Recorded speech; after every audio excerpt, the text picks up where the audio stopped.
Hey everyone, this is Julie with What's Next Teacher, and we're going to talk today about translating your teacher skills as you begin to apply for jobs outside of the classroom. I've been coaching teachers for many years about leaving the classroom and the education space for industries outside of education, and the number one question that I get is, can you help me translate my teacher resume for other fields? And this approach makes sense to me, but it's the wrong approach. That's because you don't want to take a resume and simply switch terminology from education out for terminology and keywords from different industries. The resume won't end up making sense, and you'll have a garbled mess that the hiring manager will not know what to do with. But never fear, we have a quick and dirty strategy for you today that's in 4 parts, and we'll go through that now. Step 1 is to conduct a resume audit. So take out your resume and ask yourself a set of questions. First of all, is your resume a reverse chronological list of all your past employment? Or is it a sales document selling you as a service provider? If it's the former, you're in good company because almost everyone thinks this is how to write a resume, but in reality, no one cares about your work history. That's not the function of the resume, to present a list of stuff you've done in the past. A hiring manager, frankly, doesn't really care about your past. They care about finding someone to solve their problems that they're facing right now. So your resume needs to sell you as the commodity, because you are a commodity that they're considering purchasing for a pretty big price tag. Your resume needs to sell you as that commodity that can solve the problems that they're facing right now.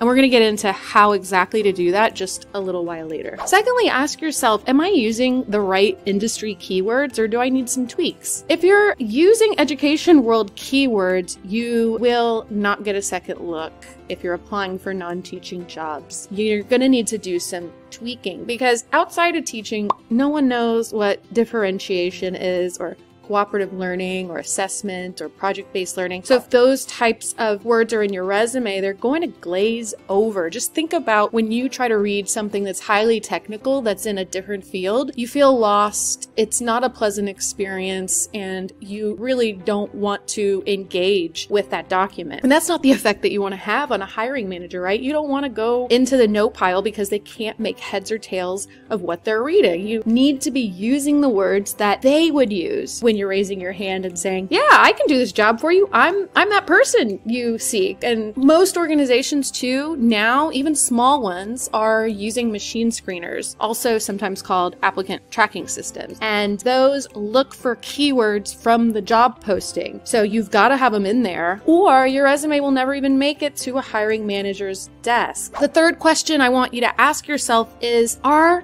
you helping the hiring manager cross the invisible bridge? The invisible bridge is that bridge between your knowledge, skills, and abilities. So in other words, everything that you gained from your work experience, and the kinds of services your potential future boss, that hiring manager, really needs from you should they hire you. You want them to cross that bridge from you, in other words, to what you bring and the job they need to get done. You want them to know right away, hey, this is what I'm looking for right now. Don't give them any reason to reject you. And if you're making them do the work, if you're putting the cognitive load on the hiring manager to make the connection between you as the candidate and the job, they're going to probably pass over you. They have too many other applicants who are really clearly, really obviously ready to hit the ground running in this role. And so if they're asking themselves as they look at your resume, is this person going to make my life easier? And it's just a mess, they're going to pass over you. So you want to make it really clear that yes, you're going to make their lives easier, because that's what the hiring managers are thinking about. That's what they care about, whether or not you're going to make their life easier and you're going to make them look good in front of their boss. And so we're going to talk about just how to do that in a while. So step 2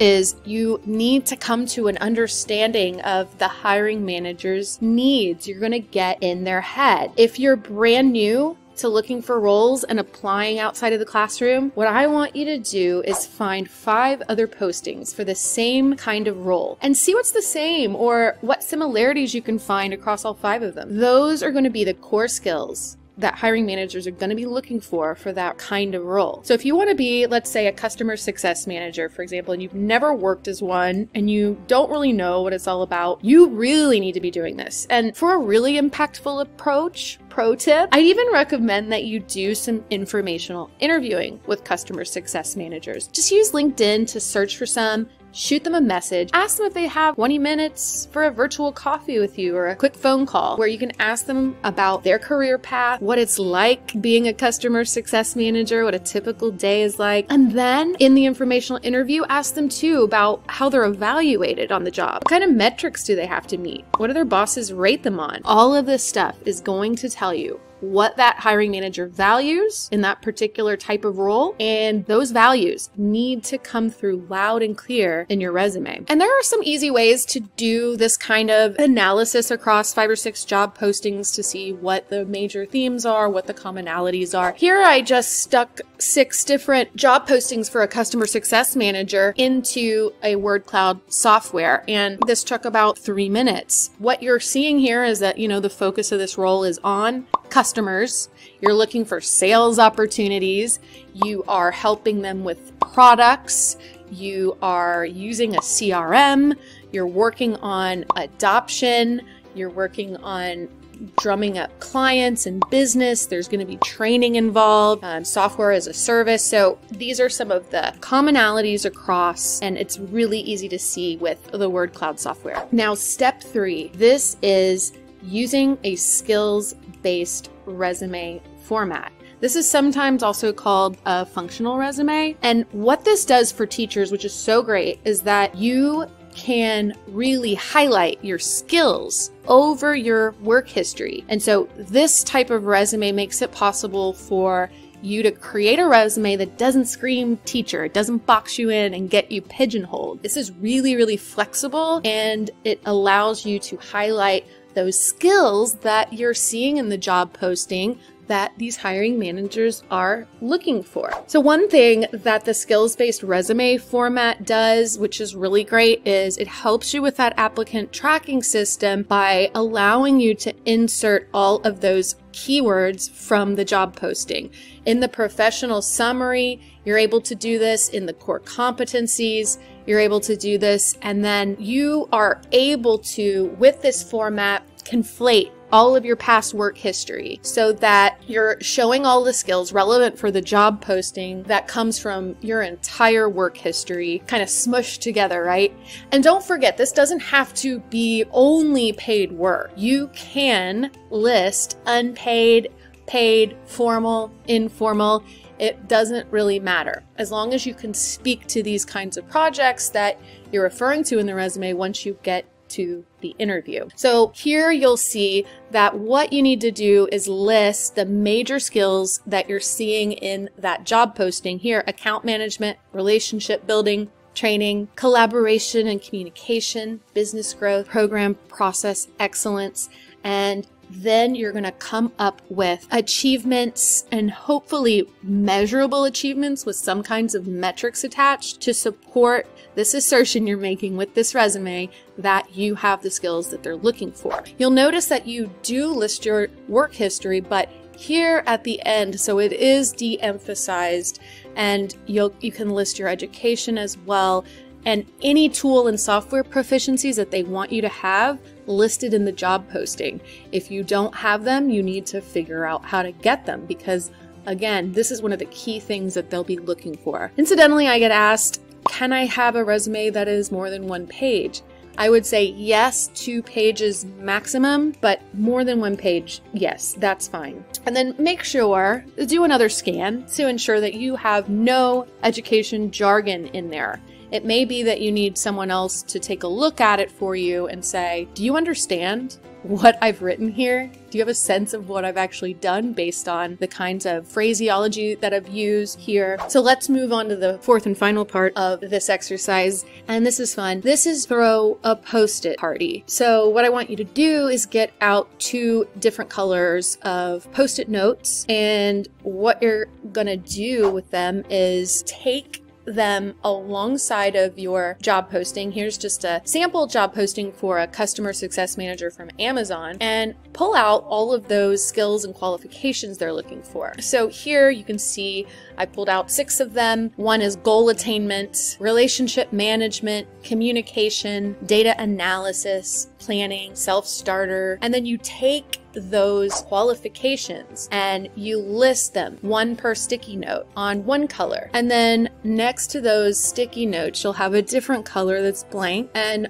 on those notes, you will brainstorm anything that comes to mind that you think may suit what we're talking about in terms of these qualifications. So identifying business opportunities for clients and increasing adoption and utilization of company products. Where have you, as a teacher, done something like this? I think we've all had experiences with ed tech. We'll have some kind of new tool or software or something that comes down the pipe that we're supposed to use, or maybe something that we've elected to use, and we have to then somehow support the adoption of that entity in the classroom. So that's something you could talk about here. And relationship management. Where have you built and cultivated relationships with internal and external stakeholders? This may be, within the school, parents, students, community members. It could be from some kind of volunteer experience that you've done, or something that you've done as a freelancer. Driving decisions collaboratively, resolving conflicts, ensuring follow-through, and delivering results through a team. So most of us have worked in education on a professional learning community